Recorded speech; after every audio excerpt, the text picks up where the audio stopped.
दलितों का मान सम्मान बाबा साहब भीमराव अंबेडकर की देन। राष्ट्रीय लोक जनशक्ति पार्टी के प्रदेश कार्यालय 1 व्हीलर रोड पटना में बाबा साहब भीमराव अंबेडकर की 133वीं जयंती मनाई गई।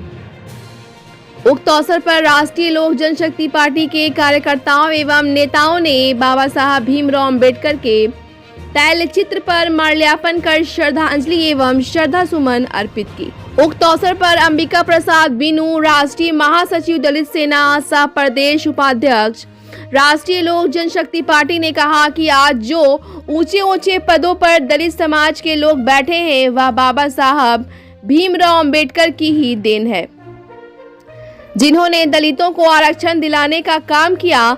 आगे अपने बयान में अंबिका प्रसाद बीनू ने कहा कि पिछले दिनों लोग बाबा साहब भीमराव अंबेडकर का नाम भूल रहे थे, लेकिन हम पूरे दलित परिवार की ओर से पद्म भूषण स्वर्गीय रामविलास पासवान जी का धन्यवाद देते हैं, जिन्होंने बाबा साहब भीमराव अंबेडकर की तस्वीर को इंटर हॉल में लगवाने का काम किया। ब्यूरो रिपोर्ट, बिहार दर्शन।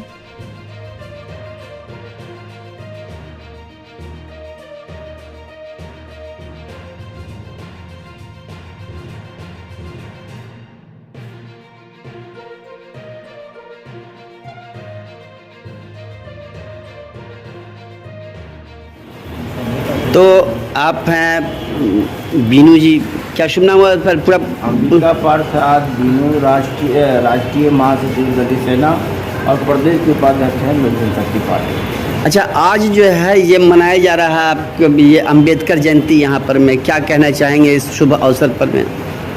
बाबा साहब भीमराव अंबेडकर का 134वां जयंती है। जहाँ तक बाबा साहब की बात है, वो अपने जीवन भर दलित, पिछड़ा, गरीब, गुरबा के लिए संघर्ष करते रहे।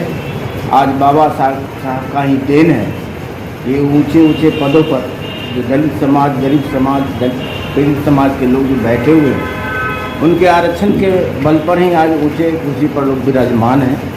मैं समझता हूँ कि आज के तारीख में कल तक लोग बाबा साहब को नाम लेना भूल गए थे, लेकिन मैं धन्यवाद देता हूं अपने समाज की ओर से, परिवार की ओर से, पूरे दलित समाज और पिछड़े समाज की ओर से रामविलास पासवान जी को, जो जिन्होंने पुनः बाबा साहब को सेंट्रल हॉल में उनकी तस्वीर तक नहीं की, लोग याद करना भूल गए थे। ये देन है रामविलास पासवान जी का कि पुनः उन्होंने जीवित करने का काम किया।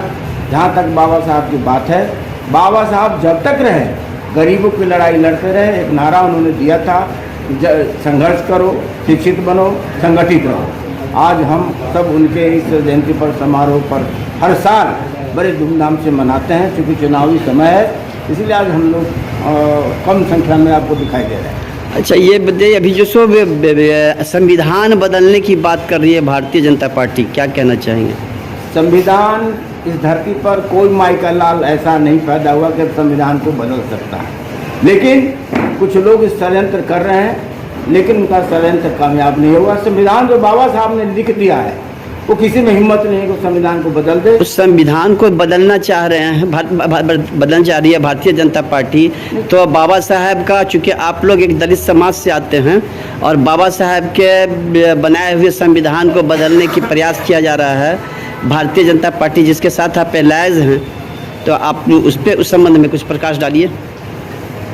संविधान के बदलने की बात आप जो करते हैं, मैंने कहा ना, इस धरती पर अब कोई ऐसा पैदा नहीं हुआ, ना कोई पार्टी, ना कोई संविधान को बदल सके। लेकिन जो षड्यंत्र कर रहे हैं, करने वाले तो करते ही रहते हैं। चलिए, और कुछ संदेश देना चाहेंगे इस अवसर पर? नहीं, हम संदेश देना चाहेंगे जो बाबा साहब का संदेश लोगों को दिया है कि संगठित रहो, शिक्षित बनो और संघर्ष करो। हम चाहेंगे कि हमारे समाज, हमारे पीड़ित के लोग, दलित पीड़ित के लोग, सभी लोग उनके इस मूल मंत्र को याद रखें और संगठित होकर अपने हक और अधिकार की लड़ाई लड़ें। धन्यवाद। हुआ जब परिचय दिया अपना? मेरा नाम राधाकांत पासवान हुआ, कार्यालय सचिव है RNJP का। अच्छा, तो आज ये बाबा साहब भीमराव अंबेडकर जी की जयंती है, तो इसमें आप क्या कहना चाहेंगे?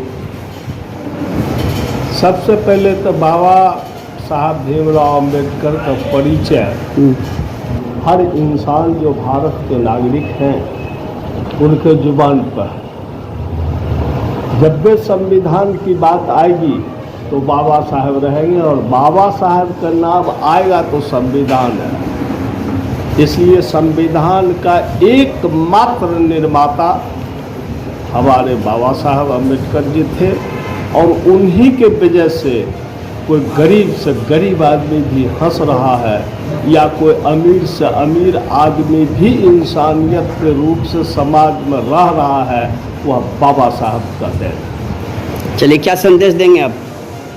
संदेश मेरा यही है, जैसा कि पूर्व के वक्ताओं से आपने पूछा, संविधान को बदलने के लिए बाबा साहब एक ऐसा उसमें कहीं गुंजाइश नहीं रखा।